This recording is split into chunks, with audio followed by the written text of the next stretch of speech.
Assalamualaikum warahmatullahi wabarakatuh. Pantun dulu ya. Nanti dicakepin nih Bapak Ibu. Cakepin, sudah buat contekan. Badan ketar umurnya tua. Pedang berbahan baja. Apa kabar Bapak Ibu semua? Apakah semua dalam keadaan bahagia? Oke, luar biasa, tepuk tangannya dong. Selamat siang Bapak Ibu semua. Alhamdulillahirobbilalamin. Wassalatu wassalamu ala asyrofil anbiya'i wal mursalin sayyidina wa maulana Muhammadin wa ala alihi washabbihi ajma'in. Amma ba'du. Bapak Ibu guru hebat yang saya hormati, terima kasih sekali pada kesempatan hari ini Bapak Ibu dapat meluangkan waktunya untuk mengikuti diseminasi budaya positif di sekolah kita nih Bapak Ibu di SD Negeri 3 Garung. Nah, setelah tadi sudah dibahas panjang sama Bu Vera, saya di sini hanya menambahkan sedikit-sedikit. Semoga nanti Bapak Ibu tidak bosan dengan apa yang saya sampaikan, dan semoga nanti apa yang saya sampaikan dapat bermanfaat ke depannya pada Bapak Ibu semua. Nah, sebelum kita masuk ke materi, saya punya video loading boten ini.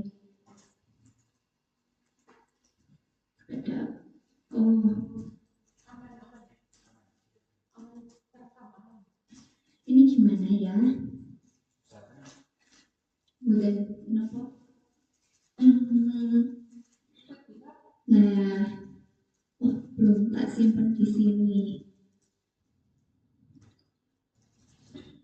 Waduh, saya punya ini suaranya. Nah, terlihat nih?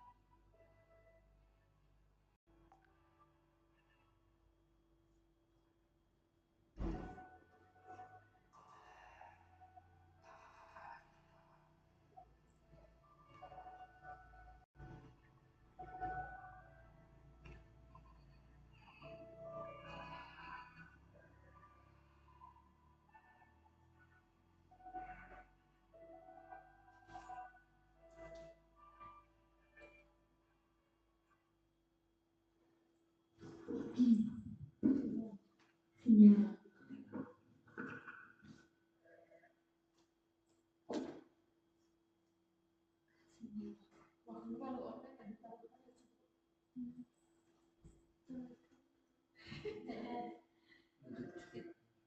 Sedikit ya.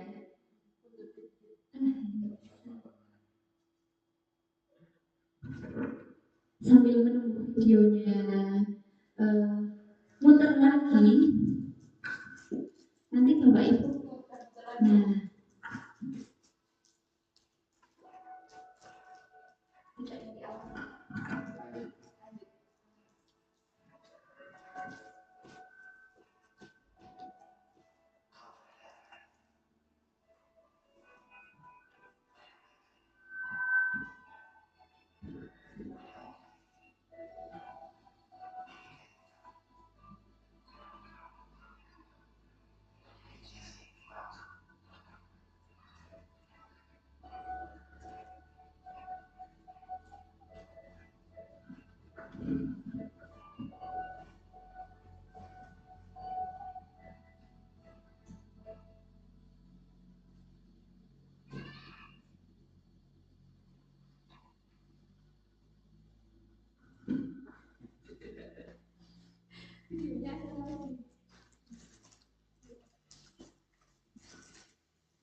Oke, dari sekilas saja, sekilas tadi video, oke, sampai tengah-tengah ada sedikit gambaran dari video tadi, apa ya, terkait dengan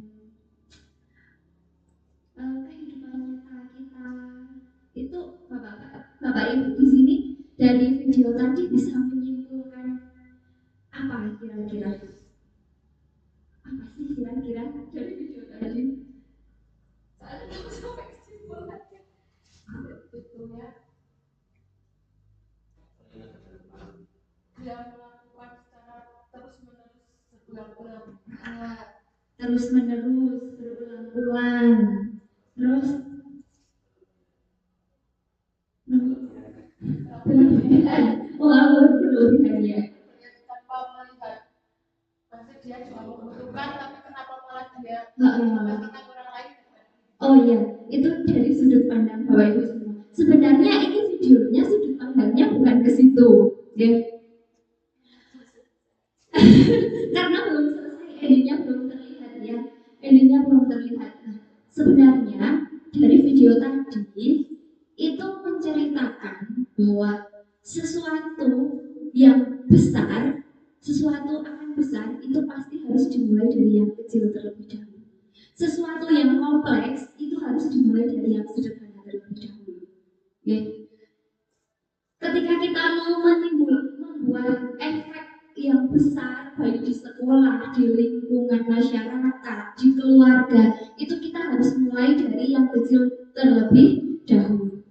Itu intinya film itu sebenarnya tadi seperti itu kalau kita melihat sampai endingnya, ya.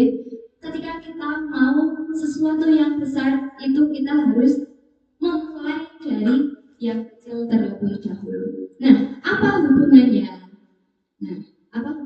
Nah, ini hubungannya dengan budaya positif juga.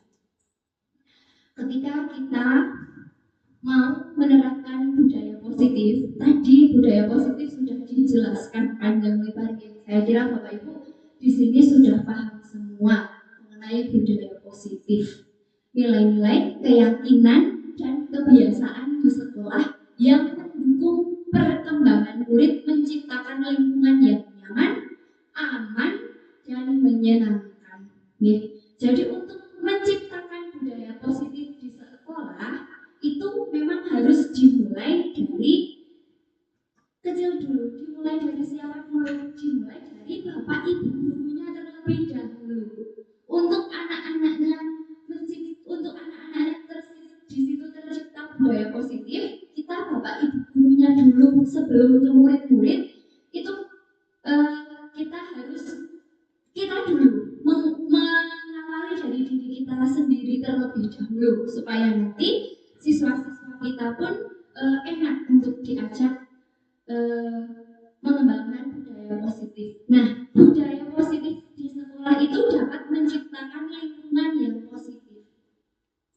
Budaya positif dapat menciptakan lingkungan yang positif. Selama ini kan kita kan digaung-gaungkan dengan 3 dosa pendidikan. Nah, itu.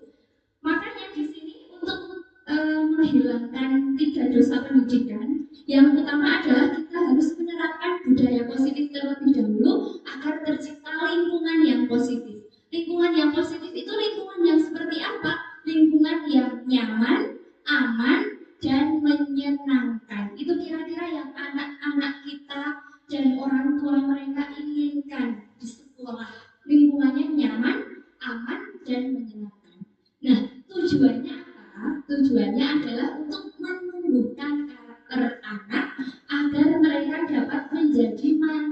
manusia dan anggota masyarakat yang baik. Kedepannya kan anak-anak juga akan menjadi manusia yang seutuhnya, akan menjadi anggota masyarakat, akan terjun menjadi di dunia nyata. Nah, kita sebagai guru mulai dari sekarang itu harus memulai menuntun keselamatan anak-anak kita semua ketika nanti mereka sudah terjun menjadi manusia di masyarakat. Nah, dalam budaya positif sendiri itu ada 8 prinsip, ada 8 konsep. Tadi juga sudah dijelaskan 1 sampai 7 sudah dijelaskan sama Bu Vera, berarti saya tinggal tinggal 8. Nah, ada yang pertama itu perubahan paradigma belajar. Nanti akan kita bahas seperti apa sih sebenarnya perubahan paradigma belajar. Yang kedua ada disiplin positif. Yang ketiga teori motivasi perilaku manusia. Yang keempat keyakinan kelas. Yang kelima hukuman dan penghargaan. Yang keenam kebutuhan dasar manusia. Ketujuh posisi kontrol guru. Dan yang kedelapan adalah segitiga restitusi. Nah, yang pertama perubahan paradigma belajar. Niki Bapak Ibu riyen sekolah SD tahun pinten? Tasih kelingan apa mboten? Sekolah SD tahun pinten? 99. Tasih kelingan apa mboten kurikulumnya 99 apa? Terus kurikulum nggih. Nek didalek-dalek biyen nek gurune biyen niku nek merehi nulis, merehi maca scan setunggal Bapak Ibu. Setunggal dituntun temenan. Nek kelas 1 niku nggih. Kelas 1 itu ya hanya dituntun menulis, membacanya itu benar-benar. Nah, itu perubahan paradigma belajar dari paradigma lama ke paradigma baru. Kalau dulu itu teacher center atau guru itu sebagai pusatnya, guru sebagai pusat utama dalam pembelajaran kalau zaman dulu ya. Nah, kalau sekarang paradigma baru di dalam kurikulum baru, di dalam pemikiran yang baru itu bahwa sebuah pembelajaran itu harus student center, harus siswa yang sebagai pusatnya, tidak boleh guru yang sebagai pusat. Guru hanya sebagai fasilitator, memfasilitasi. Guru hanya memfasilitasi pembelajaran, memimpin pembelajaran, menuntun anak-anak untuk menebalkan minat dan bakat anak-anak tersebut. Karena sejatinya anak-anak dilahirkan itu sudah membawa garis-garis kodrat, garis-garis bakat. Anak-anak itu dilahirkan itu ternyata mereka sudah membawa garis-garis bakat minat mereka masing-masing. Nah, kita di sekolahan itu sesuai dengan pandangan paradigma baru itu sejatinya guru itu hanya sebagai fasilitator, memfasilitasi putra-putri kita semua untuk menebalkan minat dan bakat putra-putrinya semua agar tercapai pendidikan nasional yang diharapkan. Nah, ini paradigma perubahan belajar dari Ki Hajar Dewantoro. Ternyata itu sudah dituliskan oleh Ki Hajar Dewantoro pada zaman dahulu. Saya mendapatkan ini juga ngomongin ngertos niki lebih mohon dari dulu zaman kuliah juga tidak pernah dikasihkan. Oh, ternyata zaman dahulu itu sudah ada pemikiran-pemikiran sehebat ini. Di mana ada kemerdekaan, disitulah harus ada disiplin yang kuat. Ya, sesungguhnya disiplin itu bersifat self-disiplin, disiplin dari dalam diri sendiri, yang mewajibkan kita dengan sekeras-kerasnya. Tetapi itu sama saja, sebab jikalau kita tidak cakap melakukan disiplin diri, wajiblah penguasa lain mendisiplinkan kita. Itu kan mindset kita selama ini, mindset pemikiran kita selama ini. Dan peraturan demikian itulah harus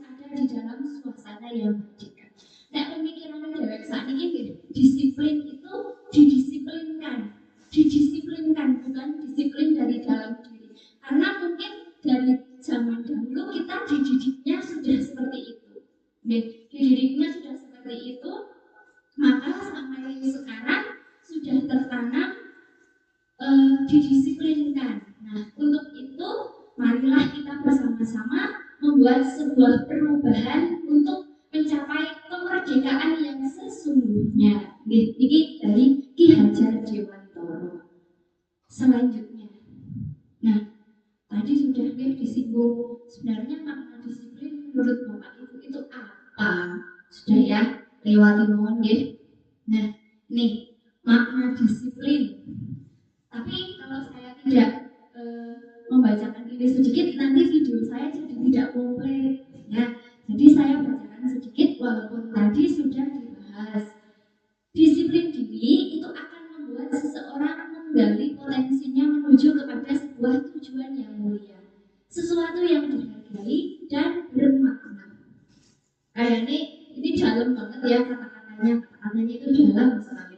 Dengan kata lain, disiplin diri juga mempelajari bagaimana cara kita mengontrol diri kita dan bagaimana menguasai diri untuk memilih tindakan yang mengacu pada nilai-nilai yang kita hargai agar tercapai tujuan mulia yang diinginkan. Kalau kita sebagai pendidik ya, tujuannya seperti dalam UU nomor 20 tahun apa ya? Lupa tahun Ibu. Iya, UU nomor 20 tahun. Oh, nanti kita buka bersama-sama lagi lah. Nah, aku sampai sini ya. Oh iya, langsung aja. Ya, kalau tadi nilai kebajikan sudah dijelaskan sama Bu Vera, ada banyak sumbernya nilai kebajikan. Tapi yang paling mengena dan yang paling komplit menurut saya adalah ini, nilai kebajikan yang dari The Future Project nilai-nilai kebajikan.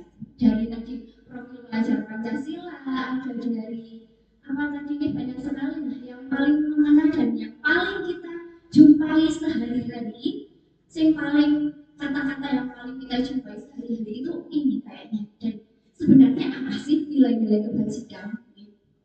Kita sering mendengar kejujuran, terus apa lagi ya, tanggung jawab, terus harga diri, tenggang rasa. Apakah Bapak Ibu semua tahu sebenarnya itu semua itu adalah termasuk dalam nilai-nilai kebajikan? Nilai-nilai kebajikan itu adalah sifat-sifat positif manusia yang merupakan tujuan mulia yang ingin dicapai setiap individu. Kita yakin semua manusia di muka bumi ini menginginkan suatu tujuan yang mulia dalam hidupnya. Ya, yakinlah orang kayaknya manusia tidak menginginkan tujuan yang tidak mulia. Sepertinya semua manusia di muka bumi ini menginginkan tujuan yang mulia. Nah, ini tujuannya nilai-nilai kebajikan ini. Ya, manusia yang jujur, bersahaja, dermawan, mempunyai harga diri, mempunyai tenggang rasa, mampu gotong royong, ya kan seperti itu kan? Kayaknya seperti itu deh. Kodratnya manusia dan cita-citanya kayaknya semuanya pengen menjadi mempunyai nilai-nilai, mempunyai tujuan-tujuan yang mulia yang ingin dicapainya. Orang lakukan pengen seelek-elek itu enggak mungkin. Break ada sebentar ya.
Saya lanjutkan ya Bapak Ibu, maaf sekali terpotong azan ya. Kita lanjutkan ke motivasi perilaku manusia. Sebelum kita masuk, kita renungkan, dulu. Mari kita tanyakan ke diri kita sendiri terlebih dahulu. Selama ini bagaimana kita berperilaku? Ini cukup dijawab di dalam hati Bapak Ibu semua saja. Dijawab di dalam hati Bapak Ibu semua untuk nanti kedepannya untuk motivasi Bapak Ibu semua. Mengapa kita melakukan segala sesuatu? Untuk apa sih? Untuk apa kita melakukan A? Untuk apa kita melakukan B? Ngopo janjani. Terus apakah kita melakukan sesuatu itu karena ada dorongan dari lingkungan atau ada dorongan yang lain? Ya, atau karena kita menginginkan sesuatu. Sebenarnya selama ini kita melakukan hal tersebut karena apa? Terus kenapa? Apakah kita didorong oleh lingkungan atau orang lain, atau karena kita memang memiliki keinginan sesuatu, keinginan? Itu cukup direnungkan dalam hati Bapak Ibu semua untuk motivasi kita ke depannya, untuk menjawab pertanyaan-pertanyaan yang ke depannya. Nah, sebelum ini kita merefleksikan diri kita masing-masing selama ini, selama menjadi guru di sini, mungkin selama menjadi guru. Ya, yang pertama, saya itu berangkat pagi karena apa sih? Makan, sekolah, isu, kena ngopo, janjani. Terus saya itu rajin mengajar, rajin membuat perangkat pembelajaran. Janjinya, sebenarnya untuk apa sih itu semua? Janjinya sebenarnya untuk apa ya? Terus kita membuat perencanaan pembelajaran itu karena apa? Kita refleksikan, nggak usah disebutkan lah. Itu untuk merefleksikan diri kita aja. Terus kita ke sekolahan itu setiap hari berpakaian rapi itu karena apa? Rapi, bojas, bobade, kulitip, badike, katoknya melipit, lempitannya kasih koyo silet, nah itu sebenarnya untuk apa? Karena apa? Terus saya itu kalau sedang mengendarai kendaraan tertib berlalu lintas itu karena apa sebenarnya? Cukup direfleksikan diri sendiri dan dijawab diri sendiri di dalam hati saja untuk nanti bisa meresapi materi yang akan saya sampaikan. Sebenarnya tadi sudah disampaikan. Ini mungkin sekilas-sekilas saja. Nah, tadi sudah disampaikan oleh Bu Vera bahwa motivasi manusia menurut Dian Gosen itu sebenarnya motivasi manusia memiliki 3 motivasi dalam setiap perilakunya, dalam setiap kegiatannya itu manusia mempunyai 3 motivasi. Kalau tadi Bapak Ibu sudah menjawab dalam hati pertanyaan-pertanyaan yang tadi, otomatis nanti Bapak Ibu bisa menyimpulkan, oh berarti yang janjane selama ini deh. Nah, yang pertama untuk menghindari ketidaknyamanan atau hukuman, yang kedua untuk mendapatkan imbalan atau pujian atau penghargaan, dan yang terakhir untuk menjadi orang yang mereka inginkan dan menghargai diri sendiri dengan nilai-nilai yang mereka percaya. Sudah terjawab Bapak Ibu selama ini melakukan sesuatu untuk yang motivasi nomor berapa? Sudah terjawab? Sudah terjawab? Sudah terjawab? Ya? Sudah terjawab. Kalau sudah terjawab, jawab saja dalam hati ya. Nanti kita bersama-sama jangan sekeluar apa sekendi, nah perlahan-lahan mulai dari sedikit demi sedikit nanti akan insya Allah akan bisa lanjut ya. Nah, itu juga sudah dibahas mengenai hukuman, konsekuensi, penghargaan, dan restitusi. Nah, nilainya yang hukuman itu ibaratnya yang paling nisor, tangga itu paling nisor, konsekuensi dure, penghargaan dure, restitusi itu yang paling tinggi, yang paling puncak lah ibaratnya ya. Hukuman itu adalah suatu bentuk tindakan yang diberikan kepada individu sebagai konsekuensi atas kesalahan atau pelanggaran. Nek konsekuensi itu akibat yang terjadi sebagai hasil dari suatu perbuatan. Perbedaannya konsekuensi dengan hukuman itu biasanya bersifat fisik.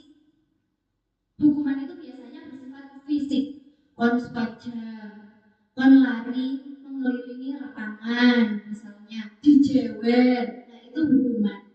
Kalau konsekuensi itu lebih ke tindakan yang tidak terlalu fisik, yang tidak fisik, tidak fisik. Contohnya kalau terlambat masuk kelas, misalnya disuruh menulis karena terlambat masuk kelas, kan juga ketinggalan pelajaran misalnya. Nah, nanti disuruh pulangnya lebih, misalnya terlambat 15 menit, pulangnya kunjungi 15 menit. Itu konsekuensi ya. Nah, kalau penghargaan paham. Nah, sedangkan restitusi merupakan proses menciptakan kondisi bagi murid untuk memperbaiki kesalahan mereka. Jadi murid itu digiring oleh guru untuk dari kesalahan tersebut saya seharusnya bagaimana. Kayak yang kemarin misalkan saya contohkan yang ini saya main sepak bola ya, yang main sepak bola ini kan anak tersebut sudah jarak sampai macam di situ namanya Fikri. Fikri tersebut kan bermain sepak bola. Anak tersebut tidak salah. Menurut saya tidak salah. Tetapi anak tersebut sudah sekitar 4 kali bermain sepak bola, tapi selalu nangis ketika kenangan koncone. Nah, menurut saya itu tidak salah. Tapi kesalahannya ada kesalahannya. Kenapa dia kok masih mau main sepak bola, tapi main kok nangis? Lah di situ kesalahannya. Makanya kita sebagai guru itu menggiring opini ke Fikri. Nah, bagaimana caranya? Jadi nek main sepak bola itu aturannya seperti apa? Terus hal-hal yang tidak boleh dilakukan apa? Terus resikonya wong kenangan wong main sepak bola kan pasti kira-kiranya cocok kenangan. Nah, digiring seperti itu lah diberikan opini. Nah, itu masuk dalam restitusi. Restitusi juga merupakan sebuah proses kolaboratif yang mengajarkan murid untuk mencari solusi dari masalah mereka. Nah, ini mengenai hukuman, konsekuensi, dan restitusi. Hukuman itu menyakitkan dan harus terjadi. Menyakitkan, ada kata-katanya menyakitkan dan harus terjadi. Sedangkan konsekuensi itu harus terjadi dok, tapi bukan menyakitkan. Ya, tidak menyakitkan pada anak, tidak membekas di anak kalau konsekuensi. Sedangkan restitusi itu merupakan sebuah pilihan. Jadi harus main sepak bola. Kamu masih mau main sepak bola. Kalau kamu masih mau main sepak bola, ya kamu harus tahu resikonya. Jadi masih boleh nangis gak kira-kira kalau mau main sepak bola? Nek orang pengen loro ya, orang bisa main sepak bola. Seperti itulah, restitusi itu merupakan sebuah pilihan. Sedangkan hukuman tidak nyaman untuk murid. Konsekuensi tidak nyaman juga untuk jangka waktu pendek. Berarti ini kalau hukuman itu sangat jarang. Mungkin Bapak Ibu semua di sini masih ingat kata dulu zaman SD, zaman SMP pernah dihukum apa sama Bapak Ibu gurunya dulu sampai sekarang teringat, kadang malah sampai dendam sama guru tersebut. Mungkin punya kenangan seperti itu Bapak Ibu semua ya. Kemudian sedangkan restitusi ini malah menguatkan si murid. Si murid itu malah jadi kuat, ya, sudah jadi kuat. Orang dendam, enggak mangkel sama gurunya, tapi malah dia itu menjadi seorang pribadi yang lebih kuat. Hukuman itu korban dari mendapatkan keadilan. Konsekuensi korban bisa diabaikan. Dan restitusi korban mendapatkan ganti. Gantinya apa? Gantinya jadi kuat dia, ya. Nah, kesimpulannya bahwa hukuman itu bersifat tidak terencana atau tiba-tiba langsung telat. Misalnya masih telat langsung dikasih hukuman suruh sekolah 10 kali. Nanti kalau nggak sekolah nggak usah masuk kelas. Kemudian yang kedua, anak atau murid tidak tahu apa yang akan terjadi dan tidak dilibatkan. Ini hukuman. Ngerti guru Dewi. Terus, nah, hukuman itu bersifat satu arah dari pihak yang memberikan dan murid hanya menerima suatu hukuman tanpa melalui suatu kesepakatan atau pengarahan dari pihak guru, baik sebelum atau sesudahnya. Dan hukuman itu bersifat fisik maupun psikis, sehingga murid itu akan merasa tersakiti oleh sesuatu perbuatan atau kata-kata. Hati-hati ini Bapak Ibu guru. Nah, terus ane buatan ngantuk ya Bapak Ibu. Saya punya kuis di sini. Yang pertama, kira-kira jawabannya apa ya? Mengapa mobil berhenti ketika berada di lampu merah? Apa jawabannya kira-kira? Karena itu peraturan. Terus apa? Tebak-tebakan ini. Hah? Kalau orang yang bablas, kamu nabrak yang lain. Terus ada lagi, kenapa mobil berhenti di lampu merah? Oh, nanti ditilang. Ada lagi kenapa sih? Kamu saya kenapa kira-kira?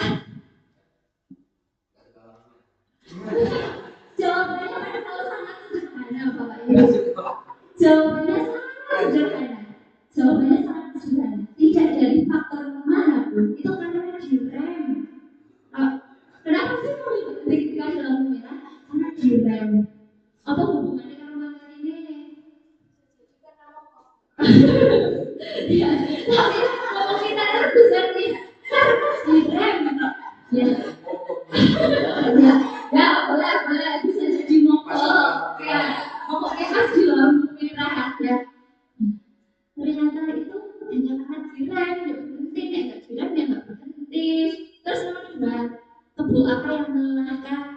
Saya nyontoh nih. Kebocoran ban. Yang melelahkan kebocoran ban. Ada didorong. Bisa juga ya itu Bu, kebocoran ban. Apa Pak? Kebo apa lagi? Yang jalannya terlalu jauh. Kebo yang jalannya terlalu jauh. Oh capek. Meh banget mendekati gitu. Mendekati. Apa aja? Jawabannya apa saja? Kebo jalan kaki. Ini barusan terus. Biar gak repot. Tes. Nah, gajah Apa yang ada di tong sampah? Yang terakhir, gajah apa yang ada di tong sampah? Ayo. Gajah apa yang ada di tong sampah? gajah dibungkus kacang. Wah, gajah dibungkus kacang. Kacang apa?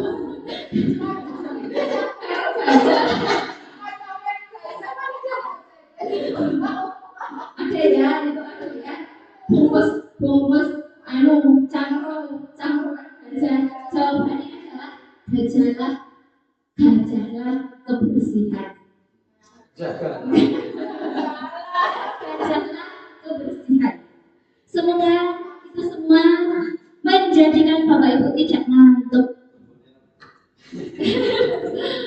Nah, contoh hukuman dan restitusi. Mana sih contoh? Oh iya. Oh nggak usah lah. Restitusi. Sebenarnya yang akan kita bahas dalam di materi disiplin positif itu mengenai restitusinya. Jadi bagaimana kita dapat membuat sebuah restitusi, menciptakan sebuah restitusi, dan apa sih itu sebenarnya restitusinya? Restitusi itu merupakan sebuah cara menanamkan disiplin positif. Jadi untuk menanamkan disiplin positif ke anak, itu kita sebagai guru harus paham betul mengenai restitusi, karena itu adalah yang mendasari disiplin positif ke anak. Restitusi adalah proses menciptakan kondisi bagi murid untuk memperbaiki kesalahan mereka, sehingga mereka bisa kembali pada kelompok mereka dengan karakter yang lebih kuat. Ya. Restitusi juga adalah proses kolaboratif yang mengajarkan murid untuk mencari solusi untuk masalah dan membantu murid berpikir tentang orang seperti apa yang mereka inginkan dan bagaimana harus memperlakukan orang lain.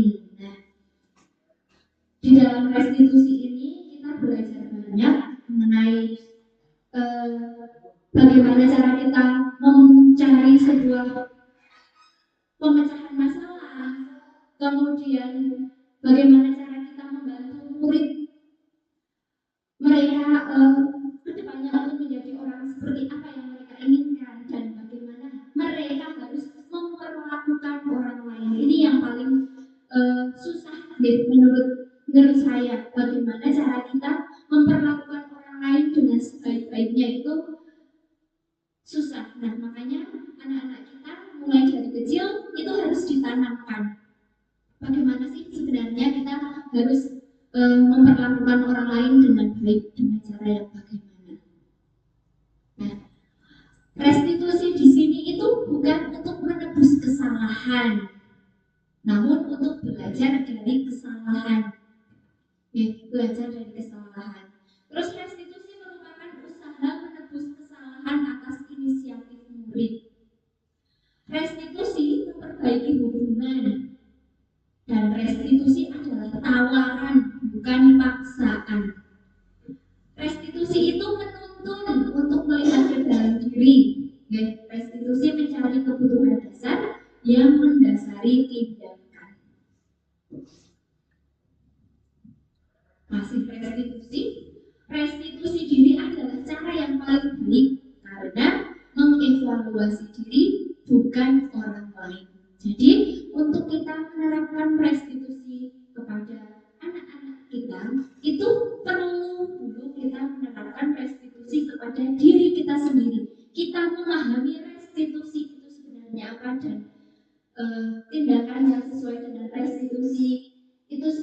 harusnya kita pahami itu dulu, terus kita laksanakan.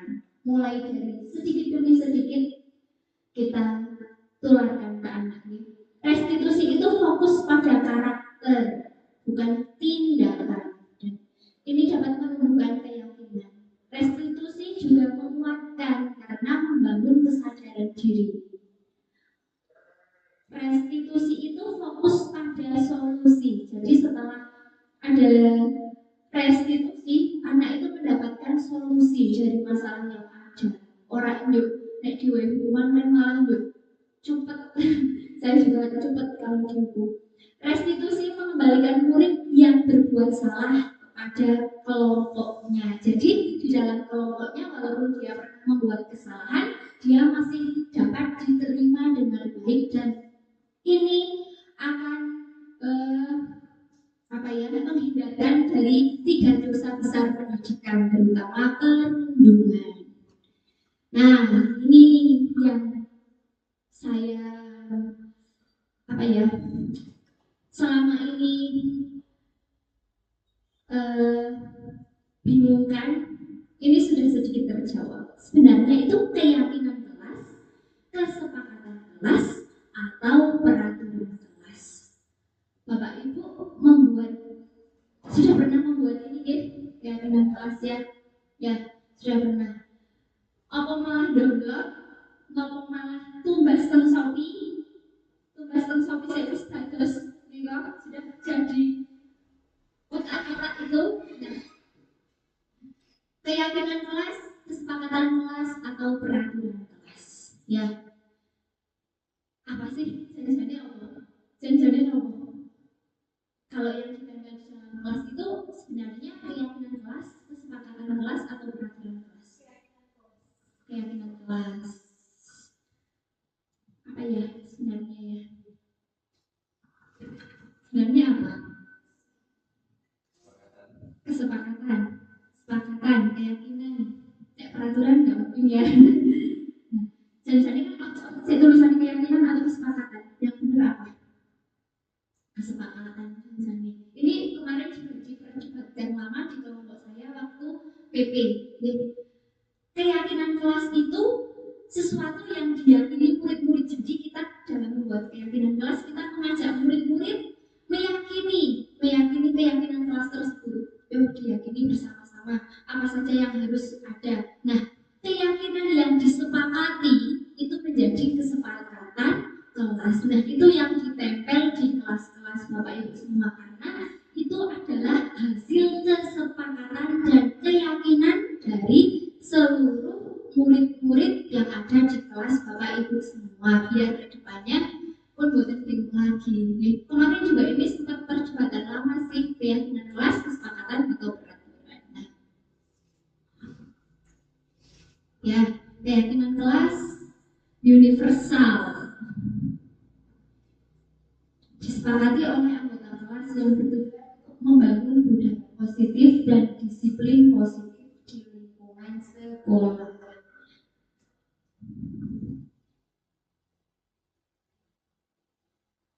Nah, ini tadi sudah banyak dibahas ya, mengenai pembentukan keyakinan kelas. Sudah paham semua lagi. Nah, mengenai kebutuhan dasar manusia ada 5. Dari kelima tersebut, yang paling satu dari kebutuhan fisiologis dan yang keempat dari psikis. Berarti kebutuhan dasar manusia itu lebih banyak dari faktor psikisnya. Makanya banyak orang gangguan jiwa daripada orang sehat, daripada orang sakit. Lebih banyak orang sakit mental daripada orang sakit fisiknya, karena kebutuhan manusia yang paling banyak itu mengenai psikis, bukan dari fisik. Fisik itu hanya satu, karena dia bertahan hidup tanpa makan, tanpa minum, tanpa ada tempat tinggal, itu otomatis kita tidak akan bisa bertahan hidup. Nah, kemudian yang kebutuhan dasar keempatnya merupakan kebutuhan dasar dari psikisnya, kasih sayang, kebebasan, kesenangan, penguasaan. Tidak dapat dipungkiri bahwa semua manusia ini memiliki kebutuhan dasar 5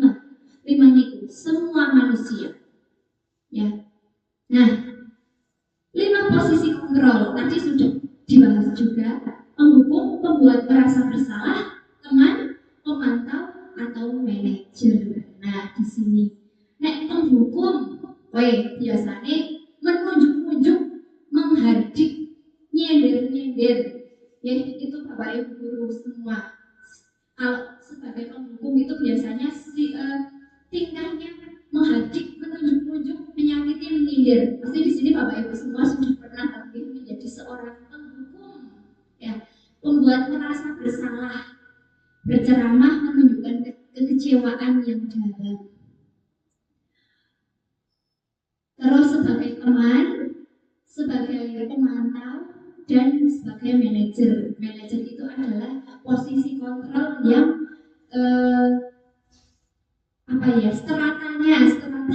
stratanya itu paling tinggi, dan diharapkan Bapak Ibu semua di sekolahan dapat menjadi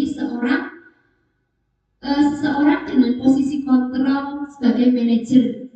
Manajer itu tidak harus kepala sekolah, itu enggak. Manajer itu kan kita juga sebagai manajer di dalam kelas kita, ya, kita itu sebagai manajer loh. Nah, ini yang belum dibahas mengenai segitiga restitusi. Nah, untuk menerapkan tadi banyak keyakinan, kelas, posisi kontrol, terus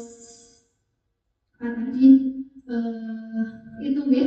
Nah, ini sebenarnya segitiga restitusi adalah suatu proses dialog yang dilakukan oleh seorang guru atau orang tua untuk membantu anak dalam memperbaiki kesalahan mereka. Nah, untuk menerapkan disiplin positif sendiri itu sebenarnya poinnya di sini. Ya, segitiga restitusi. Ada namanya juga 3, ya. Ada 3 tindakan. Ada 3 tindakan yang utama. Yang pertama adalah menstabilkan identitas. Jadi kalau anak-anak kita itu mendapatkan masalah, kita sebagai guru tidak boleh langsung menghukum. Kita harus menjadi sebagai seorang manajer. Nah, untuk menjadi seorang manajer itu ini yang harus kita lakukan, ya. Menstabilkan identitas. Setelah itu kita memvalidasi tindakan yang salah, benar nggak sih? Adakah cara? Nah, ini kita memvalidasi apakah anak tersebut benar-benar melakukan kesalahan dengan pertanyaan-pertanyaan yang nanti akan saya tampilkan, ya. Terus yang terakhir adalah menanyakan keyakinan. Nah, menstabilkan identitas yang pertama apa sih sebenarnya? Ini merupakan bagian dasar dari segitiga restitusi yang bertujuan untuk mengubah identitas anak dari orang yang gagal karena melakukan kesalahan menjadi orang yang sukses. Dari gagal menjadi sukses. Orang malah anaknya gagal langsung disalahkan, diseneni, tapi kita menstabilkan dulu identitasnya. Gak apa-apa, guru juga pernah melakukan kesalahan seperti kamu. Nah, anak kan harus dibombongin, ya. Terus contoh kata-kata yang lainnya, misalnya Bapak Ibu tidak tertarik mencari siapa yang salah, siapa yang benar. Bapak Ibu guru di sini itu hanya ingin mencari solusi dari permasalahan ini. Nah, tentunya dengan bahasa yang lembut. Lembut lah. Terus setelah kita menstabilkan identitas, kita memvalidasi tindakan. Dari kesalahan tadi sebenarnya setiap tindakan itu yang anak lakukan itu sebenarnya anak memiliki alasan, dua tujuan, dua alasan, yaitu untuk memenuhi kebutuhan dasar. Anak melakukan apapun itu sebenarnya mempunyai kebutuhan dasar untuk memenuhi kebutuhan dasar. Kayak misalnya anak yang aktif itu lari-lari di kelas. Kenapa sih? Mungkin karena dia bosan, mungkin karena untuk mencari perhatian. Nah, seperti itu. Contoh kata-kata yang disampaikan pada muridnya, ya. Padahal kamu bisa melakukan yang lebih buruk dari ini, ya. Kamu pasti punya alasan mengapa kamu melakukan hal itu. Nah, itu contohnya seperti itu. Kemudian yang terakhir adalah menanyakan keyakinan kelas. Jadi dari ketiga contohnya, teori kontrol menyatakan bahwa kita pada dasarnya termotivasi secara internal ketika identitas sukses telah tercapai dan tingkah laku yang salah telah divalidasi, maka anak akan siap dihubungkan dengan nilai-nilai yang dia percaya dan berpindah menjadi orang yang dia inginkan, ya. Jadi misalkan apa ya? Contohnya anak membuang sampah sembarangan, misalkan, anak membuang sampah sembarangan itu setelah tadi melewati memvalidasi tindakan langkah 1, langkah 2, itu anak ditanya kesepakatan apa yang telah kita sepakati sebenarnya, terus diajak anak-anak bagaimana kalau kita kalau sudah melanggar hal tersebut, bagaimana kita untuk mencari solusinya. Nah, seperti itu contohnya.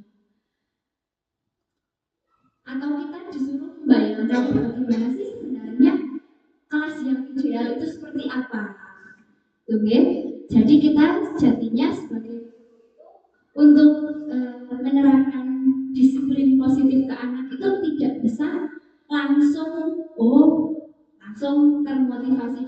termotivasi anak untuk disiplin positif langsung, tidak bisa. Kita harus mulai sedikit demi sedikit, terutama dari dalam diri kita sendiri. Sebagai guru dulu, dimulai dari kita sendiri dulu.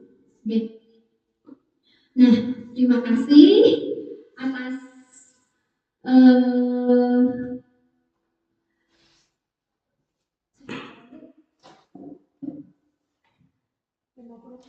gak apa-apa. Terima kasih sekali Bapak Ibu guru semua atas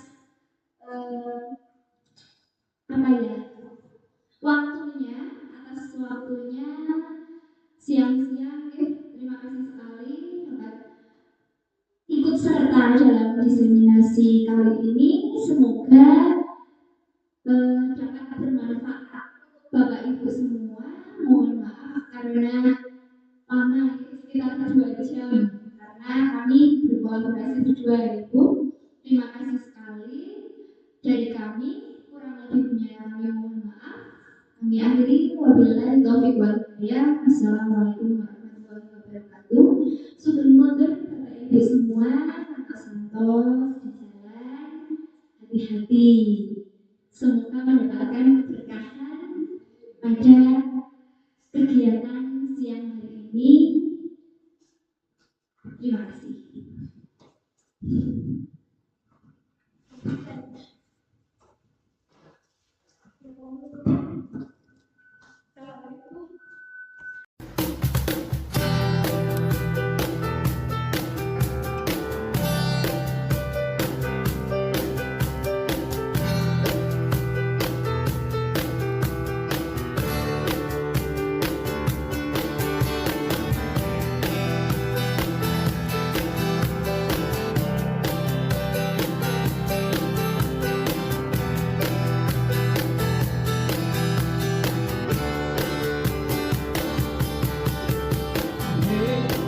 Rekan-rekan guruku, kita layaknya petani yang menyemai dan merawat benih hingga panen nanti.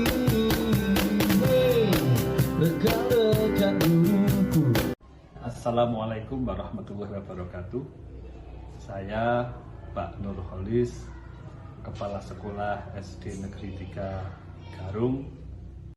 Setelah mengikuti kegiatan diseminasi yang dilaksanakan oleh Ibu Arifah, calon guru penggerak angkatan 11, saya menyadari betapa pentingnya disiplin positif. Dengan budaya positif, insya Allah akan membentuk sebuah lingkungan dan akan tercipta budaya belajar yang aman, nyaman, dan menyenangkan bagi siswa. Dengan demikian, apa yang menjadi tujuan dari pendidikan nasional akan tercipta di di SD Negeri 3 Garung secara maksimal. Halo, Assalamualaikum warahmatullahi wabarakatuh. Perkenalkan, saya Tisha Amelia, guru kelas 1 SD Negeri 3 Garung. Setelah saya mengikuti desiminasi dari calon guru penggerak Umi Makrifah, saya jadi mengetahui apa itu budaya positif dan bagaimana penerapannya di SD Negeri 3 Garung. Selama ini ternyata saya belum menerapkan posisi saya sebagai guru saat menemui permasalahan pada siswa. Jadi seharusnya saya menerapkan posisi saya sebagai guru di posisi yang tepat, yaitu menerapkan segitiga restitusi saat siswa menghadapi suatu masalah. Kedepannya saya akan mencoba menerapkan segitiga restitusi tersebut yang saya pahami di saat saya menemui permasalahan bersama siswa di kelas.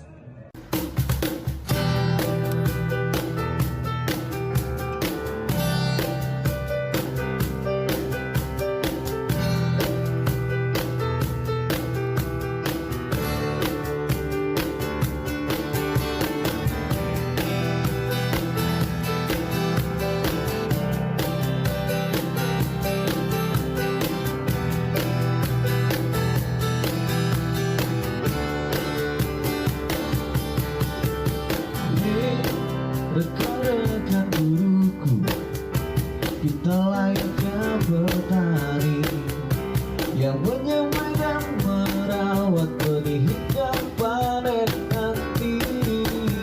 Hey, rekan-rekan guru,